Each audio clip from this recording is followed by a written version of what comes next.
할렐루야. 존귀하신 하나님의 은혜와 평강이 하나님을 사랑하고 경외하며 하나님을 예배한 우리 모든 예배자들 위해 함께 하시기를 간절히 축원합니다.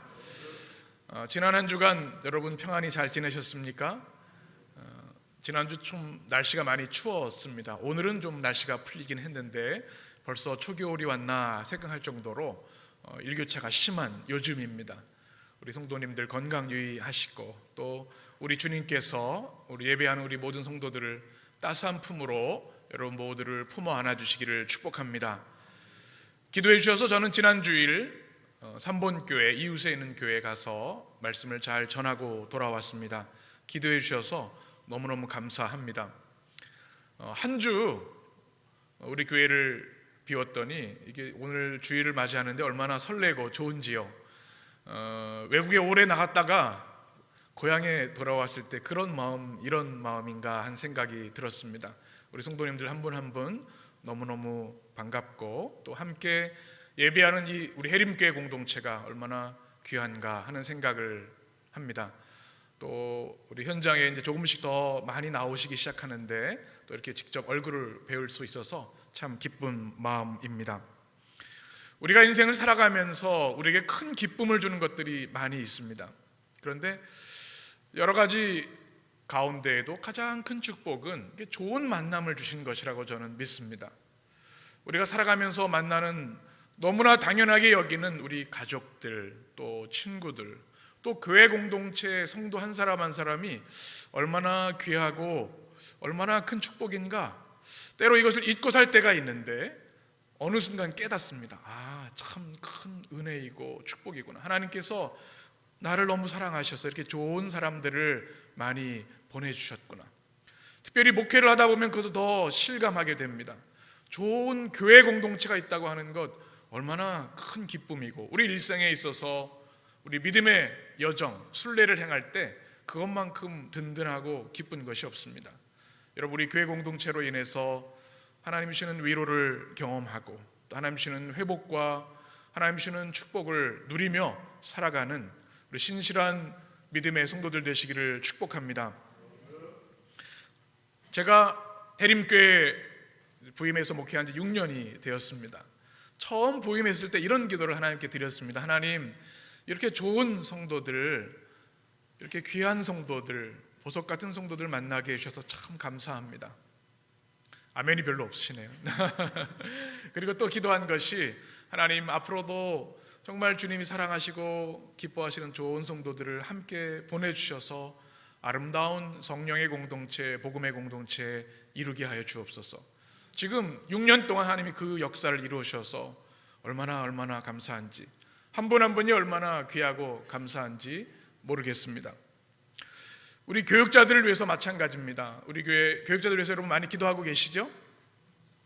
마스크를 쓰셔서 답을 잘 안 하시는 것 같은데 많이 기도해 주실 줄 압니다. 우리 부교육자들 놓고도 제가 얼마나 많이 기도했는지 몰라요. 우리 교회 1년 반, 2년 동안 기도했습니다. 우리 교회 보내신 우리 손바울 목사님, 조용호 전사님 가정이 얼마나 귀한지, 또 우리 교회학교를 또 감당하고 있죠.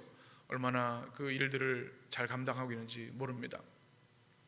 또 노옥순 전사님께서 우리 또 전도로 잘 감당해 주셔서 정말 깊은 감사의 마음을 늘 가지고 있습니다. 우리가 이렇게 만남이라고 하는 것이 얼마나 귀한 것인지, 우리 뜻대로 되는 것이 아닙니다. 좋은 사람 만나고 싶다고 되는 게 아닌 것 같아요. 제가 우리 군포지방에서 목회하다 보면 가끔 저한테 부탁하는 목사님들이 계세요. 우리 좋은 우리 수련 목회자 좀 추천해 주세요. 좋은 부목사님 소개해 주세요. 막 그래요. 그럼 어떻게 얘기할까요? 기도 많이 하셔야 됩니다. 그렇게 얘기를 하죠. 우리 교회를 부러워하셔서 하시는 말씀이에요. 한 사람, 이게 얼마나 귀한지. 여러분, 누군가를 찾아보신 적이 있어요? 아마 사업장을 경영하신 분들을 보면 좋은 일꾼 한 사람이 얼마나 필요한지 몰라요. 10명이 있어도 정말 맡길 수 있고 또 내 마음을 다 줄 수 있는 믿을 만한 일꾼 한 명이 얼마나 귀한지 몰라요. 아마 사람을 찾아보신 분들은 다 여러분 느끼실 겁니다. 국가적으로도 우리 권사님 기도해 주셨지만 나라의 지도자를 세우는 그 한 사람 세우는 게 얼마나 중요한지, 우리 나라의 미래가 달려있죠. 우리 청년들은 배우자를 위한 기도를 합니다. 그의 평생 동반할 배우자를 찾고 기도하며 만나는 것이 얼마나 중요한 일입니까? 교회도 마찬가지입니다. 당회를 통해 새로운 일꾼들을 세우는데요, 충성스럽고 헌신적인 한 사람을 세우는 것, 그것이 교회의 가장 중요한 사명 중에 하나입니다. 우리 교회에 좋은 일꾼들이 많이 세워질 수 있도록 여러분 꼭 기도해 주시기를 바랍니다. 오늘 말씀은 우리가 너무나 잘 알고 있는 말씀입니다. 하나님은 하나님의 구원의 역사를, 인류 역사를 통해 한 사람 한 사람 그 시대마다 필요한 사람들을 세우셔서 이루어 오셨습니다. 성경의 역사가 다 그렇습니다. 사람을 부르셔서 그를 통해 가정을, 민족을 구원하시는 거죠. 지금도 마찬가지십니다. 오늘 말씀은 우리가 잘 알고 있는 10명의 나병 환자를 고치시는 예수님의 이야기입니다. 오늘 말씀을 통해서 주님이 이 시대에 찾으시는 하나님의 백성, 하나님의 일꾼은 누구인가, 어떤 사람인가, 함께 말씀에 은혜 받는 시간이 되기를 축복합니다. 오늘 11절 말씀을 보면 이렇게 말씀하고 있습니다. 우리 같이 읽겠습니다. 예수께서 예루살렘으로 가실 때 아멘. 이 말씀에서 예수님의 목적지가 어딘지 우리가 발견하게 되죠. 어디입니까? 예루살렘입니다. 그죠? 예루살렘으로 가실 때 사마리아와 갈릴리 사이를 지나신다고 말씀하고 있는데요, 최종 목적지가 어디냐면은 바로 예루살렘입니다. 누가복음의 말씀을 쭉 우리가 읽다 보면 주님의 그 걸음걸음이 무엇을 향해 있는지 우리는 발견하게 되는데요, 그것이 무엇입니까? 주님이 끊임없이 많은 병자들을 치유하시고 하나님 나라의 위대한 복음을 선포하시고 제자들을 양육하셨는데요, 그 모든 발걸음의 지향점은 단 하나였습니다. 바로 십자가 구원의 사건. 예루살렘에서 그 온 인류를 향한 구원의 대속의 사건을 위해 주님은 걸어가시는 겁니다. 저는 오늘 말씀을 묵상하면서 이 말씀에서 도전이 되었습니다. 우리 인생의 최종 목적지는 어디인가? 나는 지금 무엇을 향해 가고 있는가? 라고 하는 질문을 오늘 성경을 통해서 하게 됩니다. 여러분 최종 목적지가 어디세요? 청와대인가요? 여러분 또 우리 정치하시는 분은 안 계신데 뭐 그런 것 있을까요? 뭐 100평 아파트, 뭐 스카이캐슬 뭐 이런 겁니까? 그리스도의 보혈로 구원받은 거듭난 주의 백성들의 목적지는 우리 주님의 목적지와 동일해야 하는 줄 믿습니다. 우리의 목적지는 오직 우리 주 예수 그리스도이시고 그분의 십자가인 줄 믿습니다. 주님의 나라와 의에 있는 줄 믿습니다. 예수님께서 이 땅에 오셔서 선포하신 복음의 메시지 한 단어로 요약한다면 바실레이아입니다. 하나님의 나라입니다. 천국입니다. 하나님의 통치, 하나님의 사랑과 정의의 실현입니다.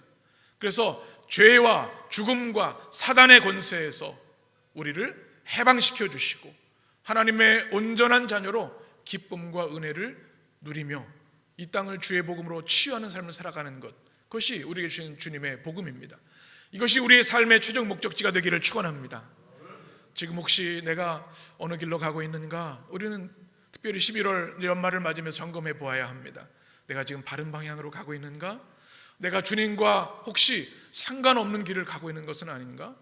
오늘 주님께서 예루살렘을 향해 묵묵히 걸어가시는 말씀을 통해서 여러분의 방향을 점검하게 되시기를 주님의 이름으로 축원합니다.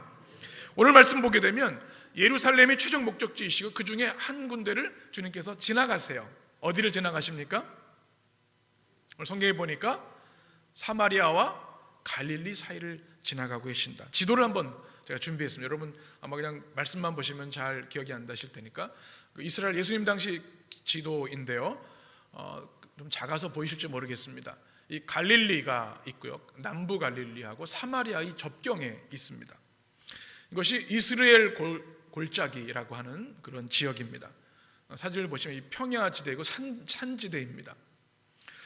예수님께서 예루살렘을 가시는데 이곳을 지나가셨어요. 왜 이곳을 지나가셨을까? 궁금증을 가지고 말씀을 묵상합니다. 골짜기입니다. 외진 곳이에요. 왜 대로를 두고 이곳을 가시는가? 오늘 말씀해 보니까 12절에 이렇게 말씀하죠. 같이 읽겠습니다. 한 마을에 들어가시니 나병 환자 10명이 예수를 만나 멀리 서서. 아멘. 누가 등장합니까? 나병 환자. 옛날에 우리 성경에서는 문둥병자라 그랬는데 나병 환자 몇 명이? 10명이 그 마을에서 있다가 예수님을 만나게 된 것입니다. 여러분 나병 환자 잘 알고 계시죠? 우리가 원래 지금은 한센병이라고 하는데요, 자막을 보시면 이 나병 환자를 이렇게 정의해 놓았습니다. 헬라어로는 레프로스라고 하는 단어인데요, 이 사진을 보시면 피부에 질병들이 있었죠. 우리 그 성화에 그려놓은 작품인데요, 나균에 의해 감염되어서 만성 전염병을 가진 좀 불치병으로 알려진 난치병, 한센병입니다. 이게 피부가 문드러지고요, 말초신경이 파괴돼서 몸이 변형됩니다. 아주 끔찍한 질병이죠. 그래서 구약시대부터 보게 되면 이 나병 환자들은 일반 공동체하고 같이 살 수 없었어요. 가정하고도 또 그 신앙 공동체에서도 같이 지낼 수가 없었어요. 다른 곳에, 외진 곳에 격리시켜 놓았던 거죠. 바로 그들이 사마리아와 갈릴리 경계에 이 외진 지역에 모여서 집단 거주를 했던 겁니다. 지도를 한 번 더 보시면 예수님의 이 예루살렘을 향해 가시는 그 진행 방향이 이런 질문을 가게 됩니다. 지금 바로 오늘 말씀 전에 베레아에서 사역을 하셨거든요. 그러면 어디가 목적지라고요? 예루살렘 밑에 있어요. 그렇죠? 요단강만 건너면 바로 예루살렘이에요. 그런데 주님께서 그렇게 가지 않으시고 삥 돌아서 사마리아와 갈릴리 사이에 이스라엘 골짜기를 지나가시는 거예요. 왜 그러셨을까? 이 주님의 발걸음을 통해 우리 주신 분명한 성경의 메시지가 있습니다. 주님이 온 인류의 구원을 위해 예루살렘을 향해 나아가시지만 주님이 그의 마음과 사랑을 쏟은 곳은 아프고 병들고 고통하는 사람들이었다는 것을 오늘 성경을 통해서 보게 됩니다. 그냥 바로 예루살렘에 가시기 쉬운 길이었어요. 산골짜기로 다시 그곳을 지나갑니다. 누가 있었다고요? 나병 환자들, 병든 사람들, 사회적으로 또 심지어는 신앙 공동체에서도 배제된 사람들이 모여있는 그 땅을 주님이 밟으신 겁니다. 이것을 성경은 땅의 사람들이라고 얘기합니다. 암하레츠라고 얘기를 합니다. 주님의 마음이 얼마나 그들을 안타까워하고 사랑하셨는지를 성경을 통해 우리가 발견하는 수 있는 말씀입니다. 이 시대의 교회를 보면서 저는 이 시대의 목회자로서 가끔 하나님께 송구하고 또 안타까울 때가 있습니다. 이 시대의 교회가 너무나 화려해지고 너무나 귀족화되어지고 너무나 대형화만을 추구하고 있기 때문에 그렇습니다. 물론 주님의 교회를 아름답고 좋게 세우는 것은 우리 모든 성도들의 의무입니다. 마땅히 해야 할 일입니다. 그러나 우리의 마음만큼은 우리 주님의 마음, 땅의 사람들 암하레츠를 향한 마음을 잃어버려서는 안 되는 줄 믿습니다. 저는 우리 교회가 그 주님의 마음을 품는 교회가 되기를 원합니다. 버려진 땅, 버려진 사람들, 아프고 눈물 흘리고 고통하는 그 영혼들을 향한 마음이 우리 교회에 있게 되기를 원합니다. 그래서 기도 중에 이번 추수감사절에는 우리 교회도 코로나 팬데믹으로 인해서 상황이 어려운 면이 많이 있지만 그래도 더 어려운 교회를 좀 도와야겠다, 그런 마음을 주님이 주셨습니다. 또 우리가 강림절이 이제 11월 마지막 주일부터 시작되는데 우리 사랑의 선물 나누기를 좀 해보려고 해요. 한 달 동안, 강림절 동안 제가 군포 이동 주민센터에 연락을 했더니 우리 지역에도 굉장히 어려운 이웃들이 너무나 많이 계셔서 우리가 한 사람이 한 명 10,000원, 1만 원 해서 구제헌금, 사랑의 선물헌금을 좀 한 달 동안 해서 크리스마스 전에 우리 주민센터를 통해서 쌀, 라면, 또 즉석 식품 같은 거를 좀 전했으면 좋겠어요. 여러분 기도하시면서 이 주님의 마음을 우리 같이 느끼면서 성탄을 맞이했으면 좋겠습니다. 우리 해림의 성도들, 주님께서 십자가의 길을 걸어가시기 위해 가는 그 모든 여정 가운데 이 이스라엘 골짜기에 병들었던 나병 환자들을 향해 사랑의 품을 가지고 걸어가셨던 그 주님의 발걸음이 바로 우리들의 발걸음이 될 수 있기를 축복합니다.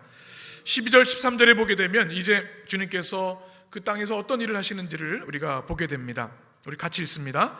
한 마을에 들어가시니 나병 환자 10명이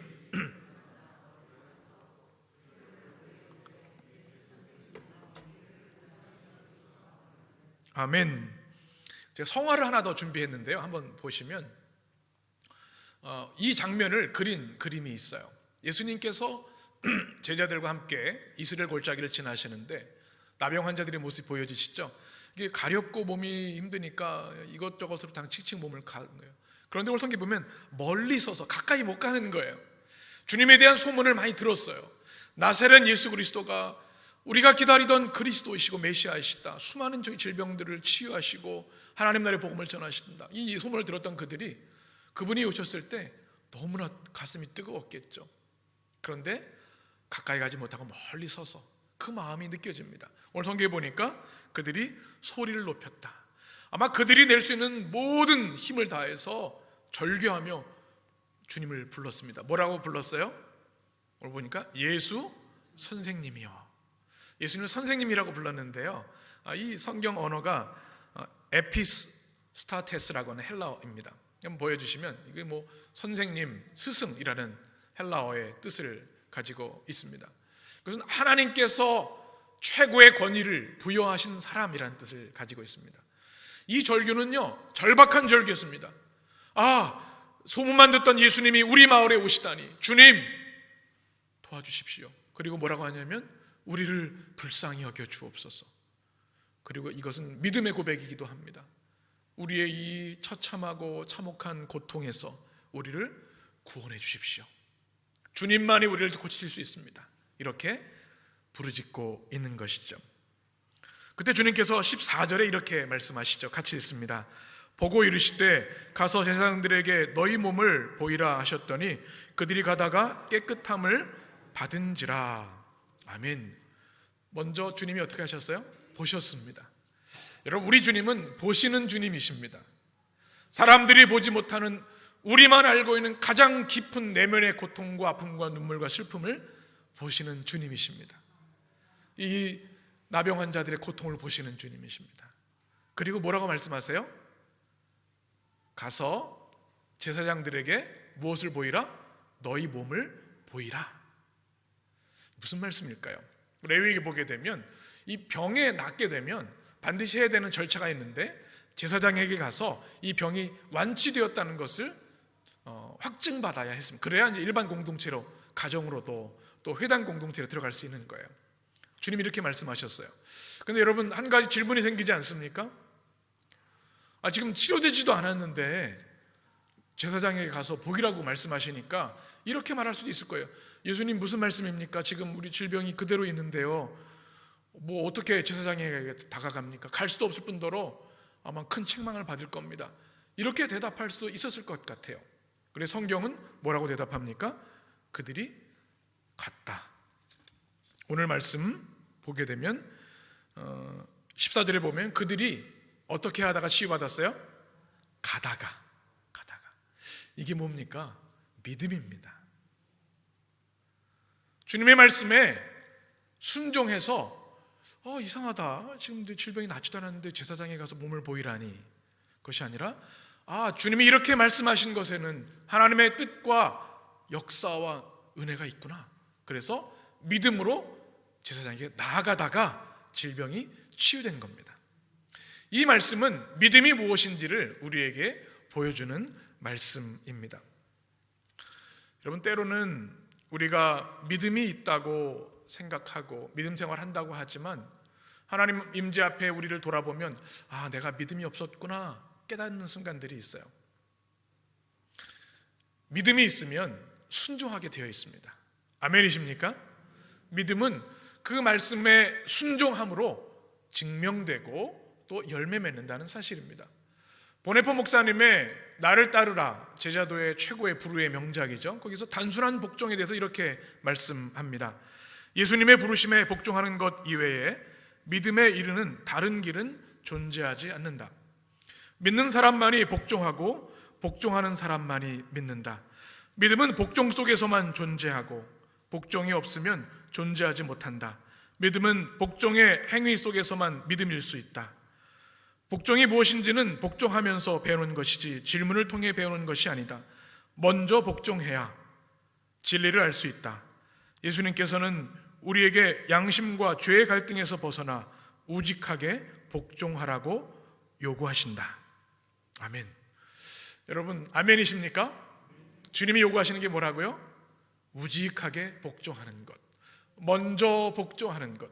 바로 이 10명의 나병 환자는 주의 말씀에 순종하고 복종해서 나아가다가 치유함을 받았습니다. 여러분, 때로는 우리 생각이 많고 우리 논리도 많고 변명이 많을 때도 있어요. 그러나 우리 주님은 우리에게 단순한 복종을 요구하십니다. 하나님 앞에 온전히 순종하고 또 복종하여서 그 믿음으로 인하여 오늘 그들이 경험했던 이 놀라운 치유의 기적, 회복의 기적이 여러분 가운데도 임하게 되시기를 주님의 이름으로 축원합니다. 여러분 이 10명을 한번 상상해 보시기 바랍니다. 일생에 그들을 괴롭혔던 이 나병이 주의 말씀을 믿고 나아가다 치료받았어요. 얼마나 기뻤을까요? 여러분도 아마 몸이 약해져서 병원에 있다가 퇴원했을 때 그 기쁨을 아시죠? 우리 손가락 하나만 베어도 얼마나 불편한지 몰라요. 이거 나았을 때 참 자유 같고 기쁘죠. 아마 이들은 그들의 일생에 있어 가장 큰 기쁨을 누리며 축하했을 겁니다. 아마 그 기쁨에 도취되어서 막 뛰며 춤추며 소리를 질렀을지 모르겠어요. 그리고 가족에게 돌아가서 나 나았습니다, 기쁨의 제외를 했을지도 모르겠습니다. 그런데 이 10명 중에 단 한 명은 가던 길을 멈추고 주님께 돌아왔습니다. 한 명만 돌아왔어요. 왜 그랬을까요? 이 놀라운 치유의 은혜를 경험하고 나서 그 주님께 감사하기 위해서, 그리고 오늘 성경은 주님께서 그를 축복하신 내용으로 기록되어 있습니다. 여러분 10명 중에 9인가 아니면 돌아온 한 명인가, 이 중요한 질문을 성경은 우리에게 하고 있습니다. 여러분 어떤 믿음의 길을 걸어가시겠습니까? 여러분 또한 주님께 돌아와 감사함으로 하나님께 영광 돌리고 칭찬받는 여러분 되시기를 축복합니다. 오늘 말씀 보게 되면 15절에 먼저 그들은 그 한 사람은 주님의 은혜를 보고 깨달았습니다.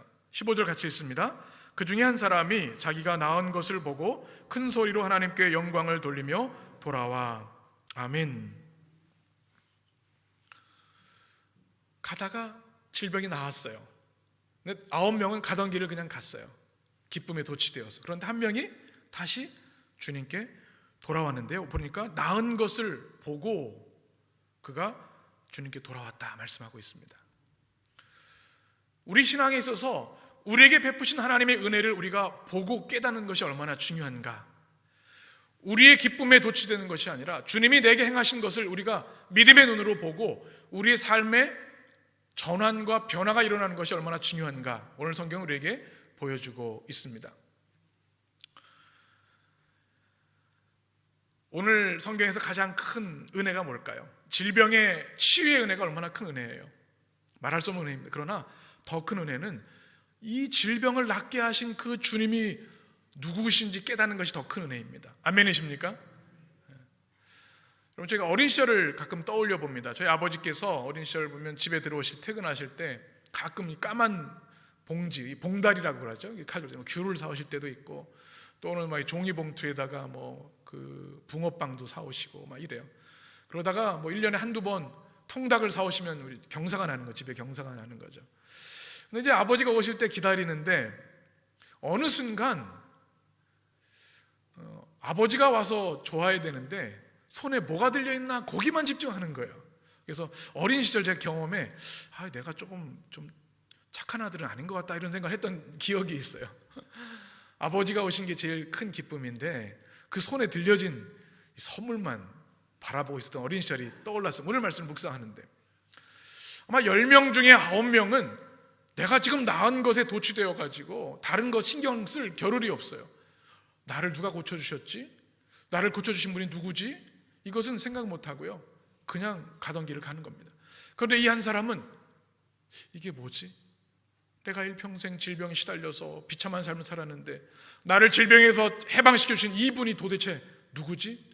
말로만 듣던 그분이 선생님 랍비이신 줄 알았는데 바로 그분이 온 인류의 창조자이시고 구원자이신 그리스도이신가?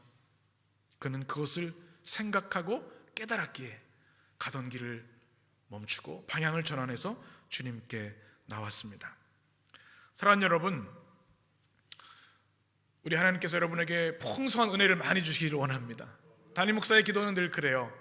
그러니까 늘 매일 순간마다 기도, 우리 성도들 주님 만배의 복을 내려주시고 안전하게 지켜주시옵소서. 사업장마다 가정마다.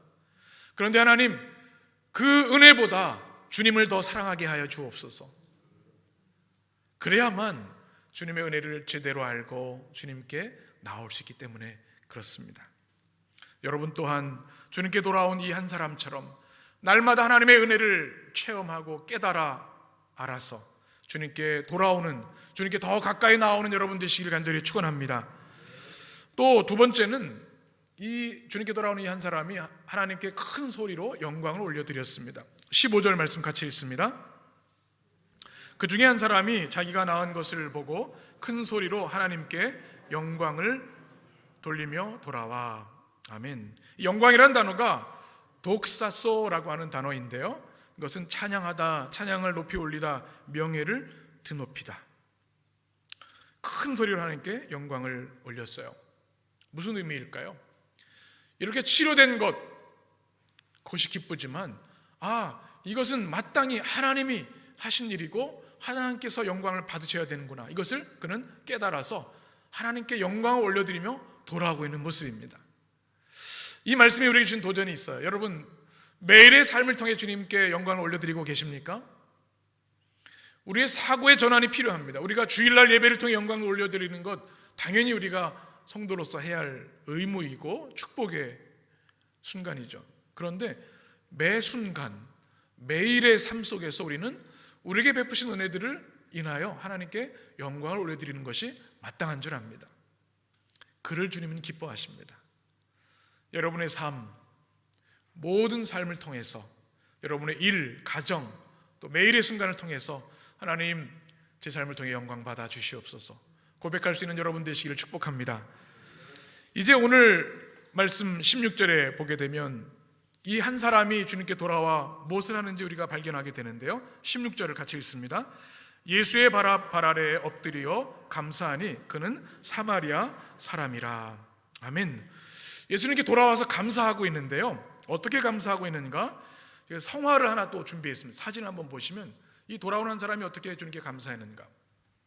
엎드렸다. 이 단어가 에페센이라고 하는 헬라어인데요, 머리를 땅으로 떨어뜨리라는 뜻을 가지고 있어요. 머리가 그림을 보니까 붙어 있죠, 땅에. 그 정도로 자신을 낮춘다는 의미이죠. 이것은 상대방에 대한 최고의 존경과 사랑과 경의를 표하는 자세를 말합니다. 마을에 들어오실 때 그 주님을 대하는 모습하고는 달라지는 거예요. 이제는 예수님이 이분이 하나님이시구나, 주님께 온전히 엎드려 경배하며 감사를 올려드리고 있다는 사실입니다. 이 아름다운 경배, 이 엎드려 경배하는 이 아름다운 모습이 우리의 평생의 삶을 통해 주님께 드려지기를 축복합니다. 그런데 오늘 충격적인 말씀 하나가 기록되어 있습니다. 오늘 말씀 16절에 보게 되면 이 사람의 민족적 배경을 설명하고 있어요. 누구입니까? 사마리아인이라는 말씀을 성경이 기록하고 있습니다. 유대인들은요, 엄청난 선민의식이 있었습니다. 하나님이 그 백성을 택하여 주셨잖아요. 그래서 제사장 나라로 삼아 주셨어요. 그리고 출애굽을 통해 해방시켜 주셨고 구원해 주셨고 그들에게 신탁해 주셨죠. 말씀을 그들에게 맡겨 주셨습니다. 하나님의 말씀을 받은 민족이에요. 얼마나 대단합니까? 또 할례받은, 구별된, 가장 거룩하고 복된 백성이라고 하는 자부심이 있었습니다. 그런데 사마리아인은 다릅니다. 오늘 다른 복음서에 보게 되면 이 9명이 유대인인 걸 알 수 있어요. 돌아온 한 사람은 누구예요? 사마리아인입니다. BC 722년에 아수르에게 정복을 당한 후에 이제 혼혈이 되어져서 혼혈 민족으로 살아갔던 사람들이 사마리아인입니다. 그래서 이 유대인들에게는 순수함을 잃어버린 백성, 그래서 멸시를 받고 천대를 받았습니다. 사람 취급을 하지 않았어요. 그런데 이 하나님의 놀라운 치유를 경험하고 나서 마땅히 드려야 할 감사를 드리는 사람은 유대인이 아니라 누구예요? 사마리아인이구나. 아마 이 성경을 읽는 성 사람들이 큰 충격을 받았을 겁니다. 대반전의 사건입니다. 예수님께서 이 말씀을 통해 주시는 주님의 메시지가 있습니다. 하나님은 이스라엘을 택하셔서 제사장 나라를 통해서 온 인류 구원의 역사를 이루어가기를 원하셨지만 어느 정도 구약까지였고 그 다음에는 그리스도의 복음을 받아들이지 않았어요. 실패했습니다. 이제는 유대인이 아니라 교회를 통해 구원의 역사를 이루어가시는 거죠. 민족적 배경이 중요하지 않습니다. 남자나 여자나 종이나 주인이나 노인이나 어린이나 유대인이나 이방인이나 상관없이 그리스도를 믿는 믿음으로 구원받은 구원의 공동체 교회를 통해 구원의 역사를 이루어가시는 거죠. 그래서 교회가 새 이스라엘이 되는 겁니다.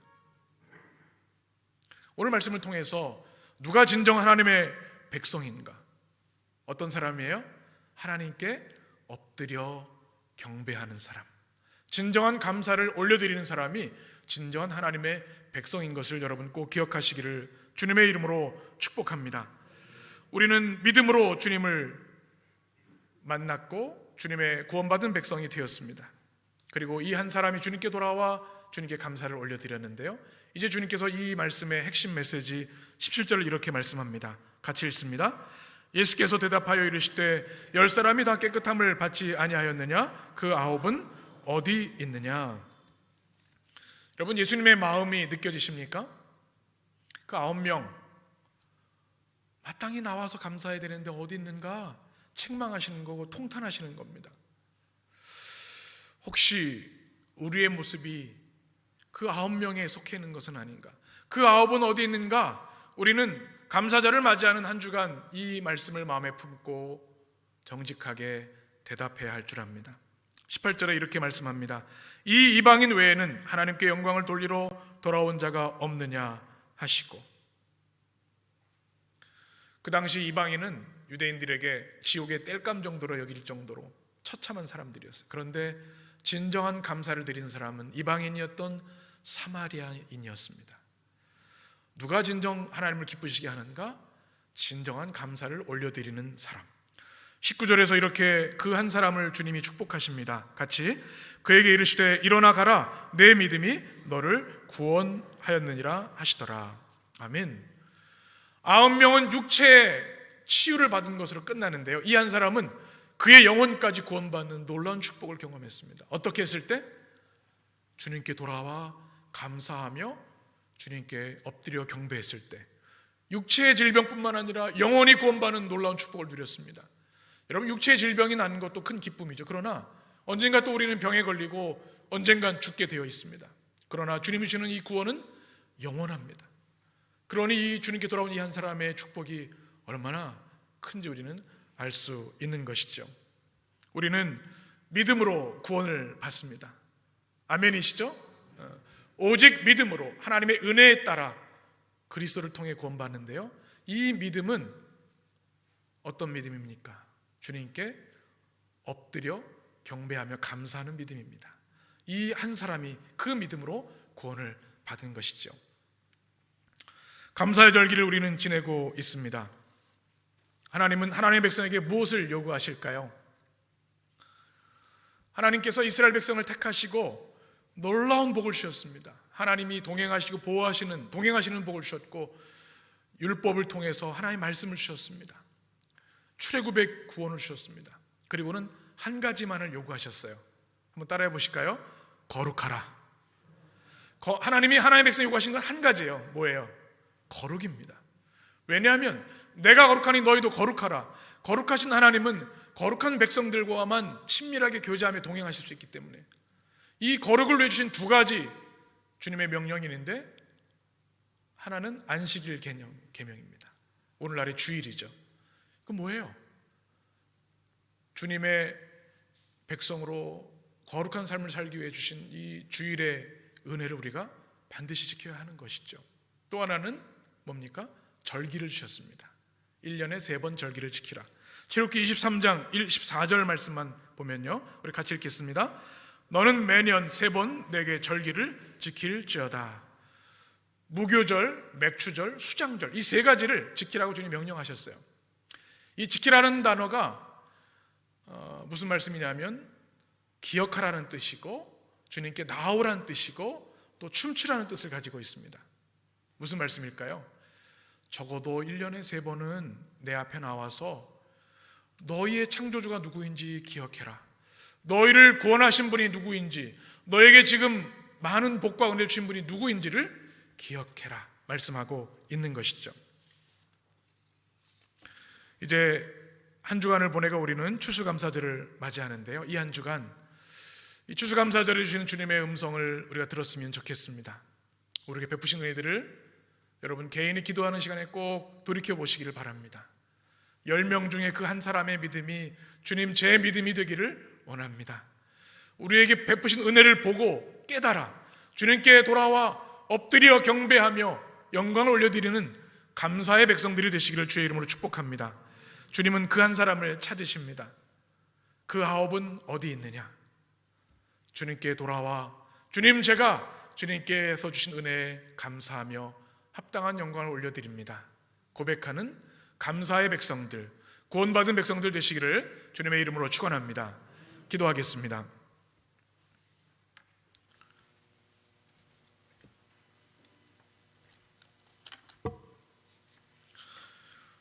존귀하신 하나님, 오늘도 우리에게 생명호흡 주시고 건강과 환경을 허락하여 주셔서 하나님께 예배하는 백성 되게 하시니 감사합니다.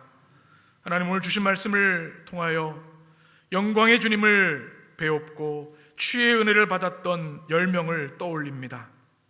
그러나 그 중에 단 한 사람만 주님께 나와 감사와 찬양과 영광을 올려드렸습니다. 주님, 이 감사절기에 우리의 잃어버린 감사가 회복되게 하여 주시옵소서. 우리에게 주신 은혜를 날마다 체험하고 깨달아 알게 하시고 돌아와 주님께 영광 돌린 한 사람처럼 주님 발 앞에 엎드려 진정한 감사를 올려드리게 하여 주옵소서. 그리하여 치유의 은혜를 경험하게 하시고 구원의 은혜를 누리게 하여 주옵소서. 주님이 찾으시는 그 한 사람 우리 모두가 되게 하여 주옵소서. 예수님의 이름으로 기도합니다. 아멘.